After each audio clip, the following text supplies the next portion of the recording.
In today's video, I'm going to tell you what you need to know about the newly approved medication, Vivjoa. Its generic name is Oteseconazole. So first off, what is Vivjoa and how does it work? Vivjoa is a medication used to treat recurrent vaginal yeast infections. It's classified as an azole metalloenzyme inhibitor targeting the fungal sterol CYP51. This is an enzyme that catalyzes an early step in the biosynthetic pathway of ergosterol. Ergosterol is a sterol that is required for formation and integrity of fungal cell membranes. Inhibition of CYP51 results in the formation of sterols that are toxic to some fungi.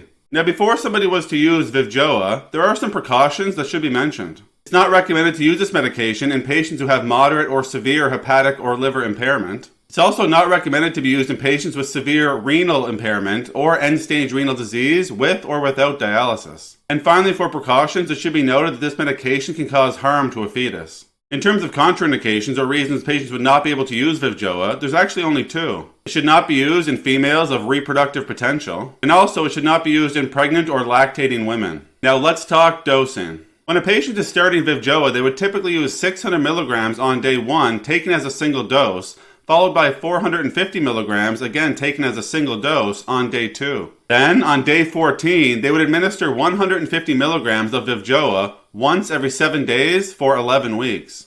Occasionally, this medication is used with fluconazole, another medication that can treat yeast infections. When they're used together, we would start by using fluconazole, 150 milligrams, once daily as a single dose, just on day 1, 4, and 7. We would then use 150 milligrams of Vivjoa on day 14 through day 20. Then on day 28, we would use Vivjoa 150 milligrams once every 7 days for 11 weeks. Now, as with all medications, there are some side effects or adverse reactions that patients may experience while using Vivjoa, so I'd like to discuss 2 of those now. Nausea seems to happen 3.6% of the time, and about 7.4% of patients may experience a headache. And that's all we're going to talk about today with Vivjoa, or Oteseconazole. Now, just before you take off, I wanted to let you know that you can pick up a copy of my new book, The 5th Episode, Inside the Manic Mind, by clicking on a link in the description of this video. Take care.